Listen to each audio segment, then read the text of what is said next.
fat girl's father gambled her away to Mountain Man for one night, but he kept her forever.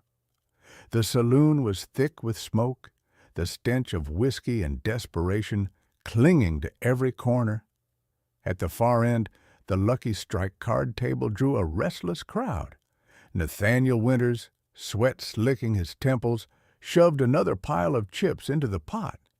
He had already lost the house, the horses, nearly everything. Only one thing remained. Garrett Stone McCready sat across from him, his massive frame unmoving, eyes like frozen rivers.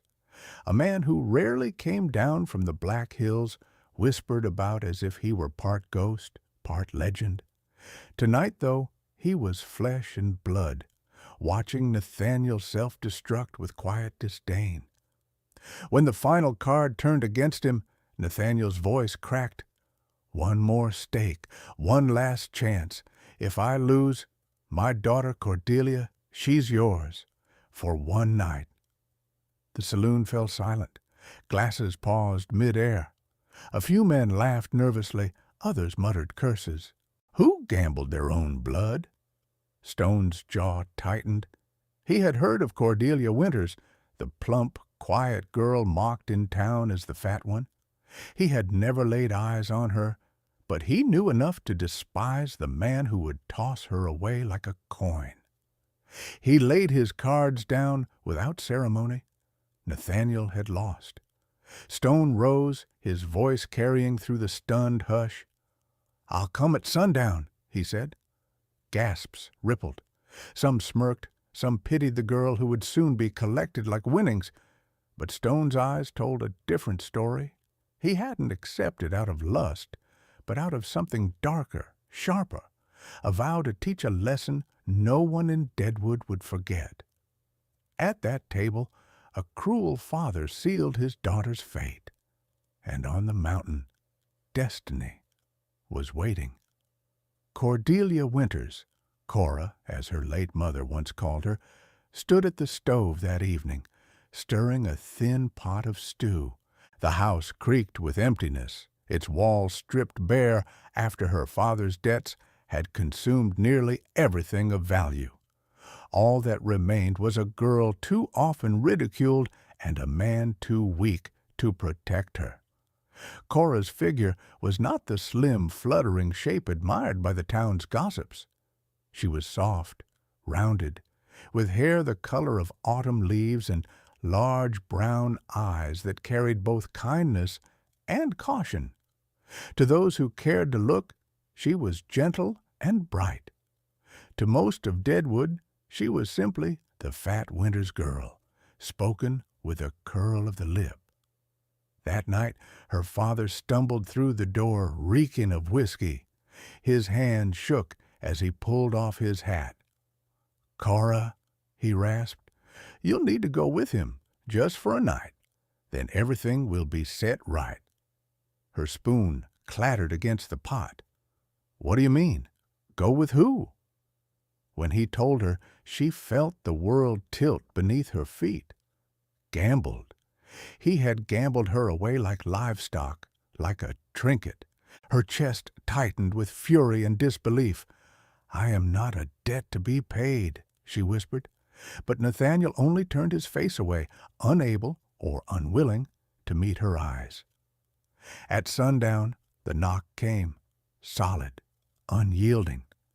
Cora opened the door to see him, Garrett McCready, taller than the frame, broad-shouldered, dressed in weather-worn leather. His beard shadowed his jaw, his hair fell loose, and his eyes, cold, piercing blue, took her measure with a single glance. The mountain seemed to cling to him, the scent of pine and smoke clinging to his coat. She trembled, expecting hands rough with entitlement, a demand she couldn't refuse. Instead, he said only 2 words, "Come, now." Behind her, Nathaniel urged, "Do as he says, girl." With dread clawing her stomach, Cora stepped into the fading light. Each step carried her farther from the shabby safety of her home, deeper into a fate she did not choose. Townsfolk whispered as the pair passed, the ruined merchant's daughter and the wild man who had claimed her. Some smirked, others shook their heads. But when Cora dared glance at him, she noticed something strange. His face was hard, yes, but his gaze was not greedy. It was contemptuous, but not toward her. It was as if every ounce of his disgust was saved for the man who had traded his own blood for a losing hand. And though she did not know it yet, that quiet contempt would soon shift. Soon, Garrett McCready would begin to see not a debt, not a burden, but a woman worth keeping, worth fighting for. The road out of Deadwood twisted into the darkening hills, lined with fir and pine that whispered in the evening wind. Cora walked beside Stone's towering frame, the hem of her faded dress dragging against the dirt. She hugged herself, chilled not just by the air, but by the uncertainty pressing against her chest. He carried little more than a rifle slung across his back and a pack that looked heavy enough to break most men. His stride was long, steady, as though he belonged to the mountain in a way no townsman ever could. Cora struggled to keep pace, her shoes thin and unfit for the rugged trail. At last she broke the silence, her voice small but sharp with fear. "Is this the part where you tell me what you expect of me?" Stone did not look at her. "Expect nothing, only that you keep walking." The answer unsettled her almost as much as it comforted her. She had braced for threats, for crude laughter, for the fate her father had promised on her behalf. Instead, she got only silence, the kind that left room for her thoughts to echo too loudly. By the time the stars blinked into the sky, Cora's legs burned and her breath came ragged. The chill of night seeped through her dress. She stumbled over a root and nearly fell. In an instant, Stone's hand caught her elbow. His grip was firm, steadying, but not possessive. "You'll freeze before we reach my place," he muttered. Without waiting for protest, he shrugged off his heavy coat and draped it over her shoulders. The wool swallowed her, warm and smelling faintly of pine smoke. "I don't need your pity," she whispered, embarrassed by the sting of tears. "Not pity," he said simply. "Practicality. You die on the trail, I'll have to carry you. That'd be heavier work." It wasn't kind exactly, but it wasn't cruel either. And somehow the rough honesty steadied her more than false comfort ever could. They reached a clearing near midnight where Stone built a fire with swift efficiency. Sparks leapt into the air, orange against the velvet dark. He handed her a tin cup of broth from his pack. "Drink. You'll need the strength." Cora sipped carefully. The broth was thin but hot, and it slid down her throat like courage in liquid form. Across the fire, Stone sat with his back to a log, his face half-shadowed, half-lit. He seemed carved from the mountain itself, hard, enduring, untouchable. "Why didn't you take me, like my father said you would?" she asked, the words trembling out before she could swallow them. For a long time, Stone said nothing. Only the crackle of the fire answered. Then at last he lifted his gaze to hers. "Because I don't take what isn't freely given." Her breath caught. No man had ever said such a thing to her, certainly not one with the power to enforce the opposite. The journey continued at dawn, deeper into the wild. Frost glittered on the grass and Cora's breath puffed white in the morning air. Yet despite her aching feet, something inside her had shifted. The fear had not vanished, but it was threaded now with a fragile thread of trust. For the first time, she wondered if the mountain man was not her captor at all, but something far more dangerous to her guarded heart, a protector she had not known she needed. When the cabin finally came into view, Cora nearly stopped in her tracks. She had expected a hovel of rough logs, perhaps a tent pitched against the cold rock. Instead, the place rose sturdy and inviting beside a still blue lake, its windows aglow with warm lamplight. The chimney breathed a steady curl of smoke into the crisp morning sky. "This is yours?" she asked, unable to mask her astonishment. Stone grunted, pushing open the heavy wooden door. "Built it myself. Took 3 winters." Inside, the cabin was spare but comfortable. A long wooden table bore the marks of careful craftsmanship. A wide hearth dominated one wall, flames already licking the logs he had laid earlier. Shelves held jars of dried herbs, tins of coffee, and bundles of pelts. In the corner stood a second door, leading to a small room. "That's for you," he said. "Door locks from inside?"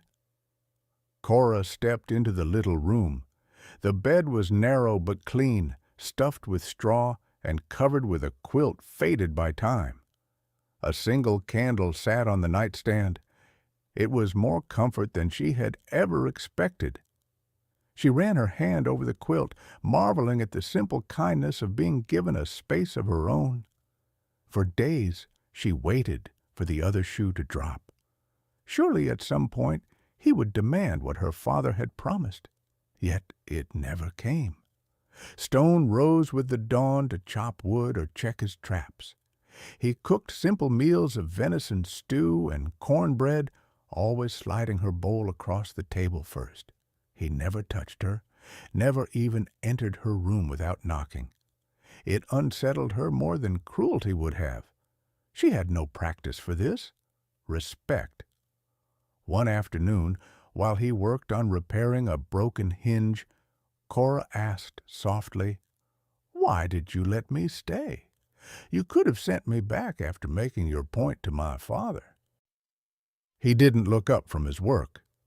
"Because I don't like debts left unpaid. Your father owes me, but he paid with the wrong currency. I'll not send you back to a man who treats you as less than livestock." His words struck her harder than she expected. For so long she had believed herself worthless, nothing but the butt of jokes and the weight of her father's shame. Hearing someone refuse that narrative unsettled the foundation she'd built her life on. As the weeks passed, the rhythms of the cabin became her own. She swept the floors, baked bread from the flour he hauled up from town, and tended a small patch of herbs outside the cabin walls. He, in turn, showed her how to split logs without splintering, how to set a snare without spooking the rabbits, how to listen for the shift in wind that signaled snow.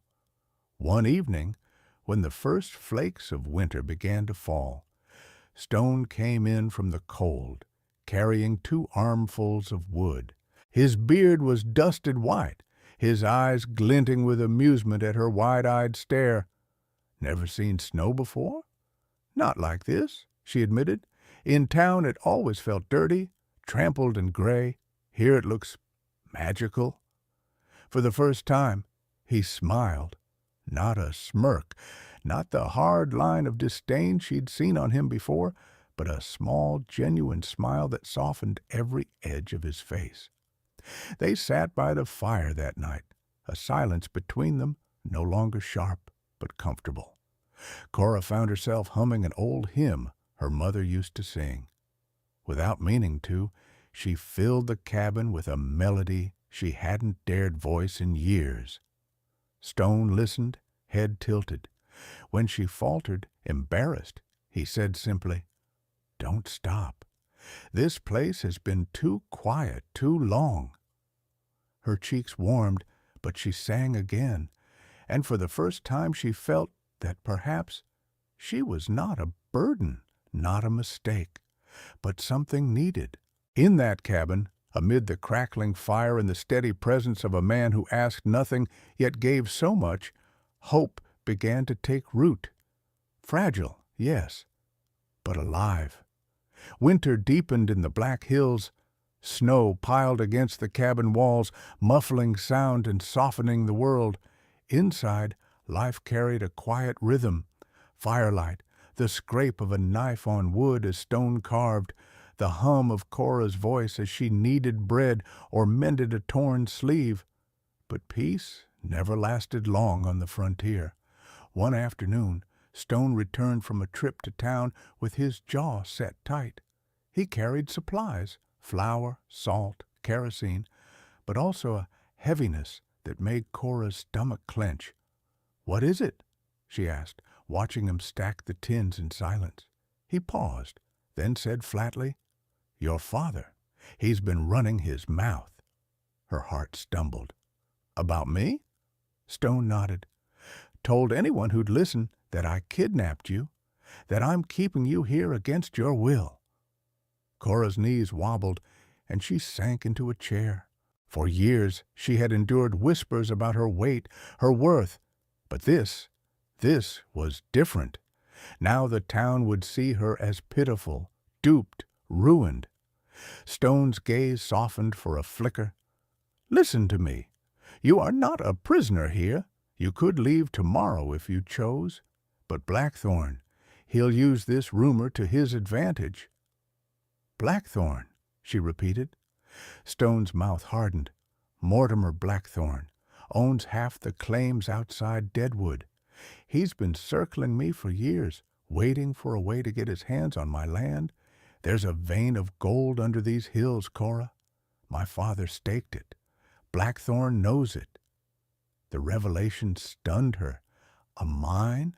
Suddenly, the whispers about her disappearance weren't just cruel gossip. They were ammunition. That night, as snow hissed against the windows, she lay awake in her narrow bed, listening to the steady rhythm of Stone's footsteps in the main room. He had secrets, painful ones. She had seen them in his eyes when he thought she wasn't looking, and now his secrets had painted a target on both their backs. Days later, proof of danger arrived. While fetching water from the lake, Cora spotted tracks in the snow. Boot prints, not stones. They circled the cabin, pausing beneath her window. Her breath caught cold in her chest. Someone had been watching them. When Stone saw the prints, his jaw clenched. "Morrison's men," he muttered. "Morrison? Jake Morrison, gunslinger for hire, Blackthorn's hound." Fear iced through her veins. What does he want? Stone looked at her, eyes sharp as flint. "He wants me dead. And you—" He stopped, then forced the word out. "Collateral." Cora's hands trembled as she clutched the edge of the table. For so long she had believed herself worthless. Now, suddenly, men with guns were circling because of her. The thought sickened her. Maybe I should go back," she whispered. "If I leave, they'll stop hunting you." Stone's palm struck the table, startling her. "No." His voice was low, fierce. "Don't ever say that. This isn't your fault. Your father made his choice. Blackthorn made his. But you—" He exhaled, fighting for control. "You're the only thing in this place that isn't a curse." Her throat closed, tears spilling hot and helpless. No one had ever spoken to her like that. Yet fear gnawed at her all the same, because deep down she knew the fight was coming, and when it came, she would have to decide whether she was still the girl who believed every cruel word whispered in town, or the woman who could stand beside the mountain man and claim a love worth bleeding for. The storm broke just as the enemy arrived. Snow fell in heavy sheets, driven sideways by the wind, cloaking the forest in white. From the cabin window, Cora saw the lanterns first, ghostly orbs bobbing through the trees. Then came the crunch of boots, the muffled curses of men trying to mask their numbers. Stone set down his rifle on the table with calm precision. His voice was steady, though his eyes blazed. "They're here." Cora's pulse thundered in her ears. "What do we do?" He met her gaze. "We fight." She wanted to argue, to insist he let her slip out and surrender so they'd spare him. But the resolve in his face stopped her. He had chosen this battle not just for his land, not just for pride, but for her. The first shot cracked against the doorframe, splintering wood. Cora flinched, but Stone was already moving, firing through the window. A cry rang out from the darkness. "McCready!" a voice bellowed. "Morrison, send the girl out, and we'll let you live." Stone's laugh was sharp, merciless. "You'll get her over my corpse." Cora gripped the shotgun he'd pressed into her hands earlier. Her palms sweated against the cold metal. When a shadow lunged near the window, she fired. The blast lit the cabin, and the shadow dropped with a scream. Stone glanced at her, pride flickering across his hard features. Good girl. The fight raged for what felt like hours, gunfire shattering the storm's silence. Smoke filled the cabin, the air thick with powder and fear. Stone fought like a man carved from the mountain itself, steady, unbreakable. But even he could not hold forever. At last, the door burst inward. Morrison strode in, gun leveled, eyes wild. Behind him, Blackthorn loomed, his expensive coat soaked with snow, his sneer sharp as a knife. "Step aside, Stone," Blackthorn hissed. "The girl belongs to her father's deal, and the mine belongs to me." Before Stone could answer, Cora stepped forward. Her voice trembled, but it carried through the smoke and storm. "I am not a debt, and I am not yours to claim." Blackthorn sneered. "You think anyone will believe you over us?" Stone's rifle snapped upward, aimed between the man's eyes. "They will when your mercenaries lie dead in the snow." For a moment, time froze. Then, with a roar, the cabin erupted again. Gunfire, shouts, the crash of bodies. Cora fired beside Stone, her fear burning away into fury. Together, they fought not as captive and captor, but as equals, as partners. When the smoke cleared, Morrison lay bleeding, Blackthorn disarmed, his sneer wiped clean.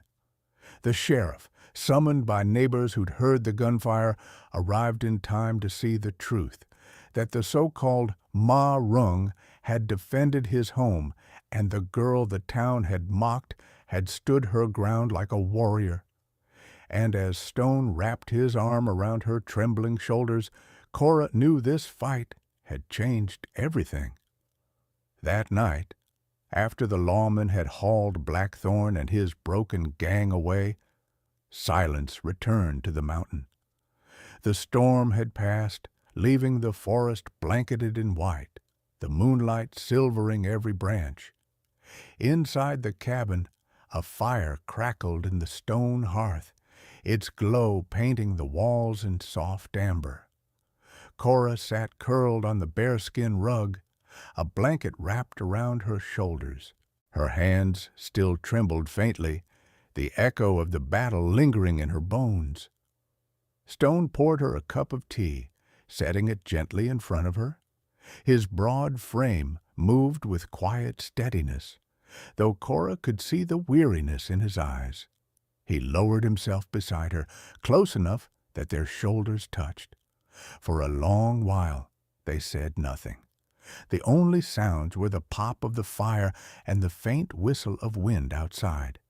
Then Stone spoke, his voice rough but steady. "You're safe here." Cora blinked back sudden tears. Those words, so simple yet so full of promise, pierced through every wound she had carried. "And if I stay?" she whispered. He turned to her, his hand finding hers. "Then this is your home now, if you'll have it."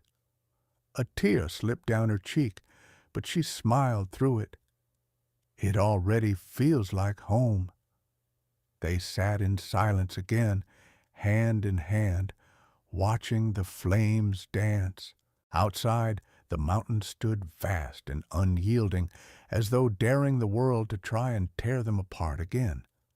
And in that quiet glow, one question lingered in the air, unspoken but undeniable. Was their love strong enough to withstand the world beyond these walls? Every time I read your comments, I'm reminded how stories connect us across distances, across different lives, and across hearts. This tale of Cora and Stone is not just about the Wild West. It's about finding courage to love when the world says you're unworthy. Tell me, where are you listening from tonight? Do you still believe in a love that defies all odds? If your answer is yes, then stay close, because the next story is waiting just for you.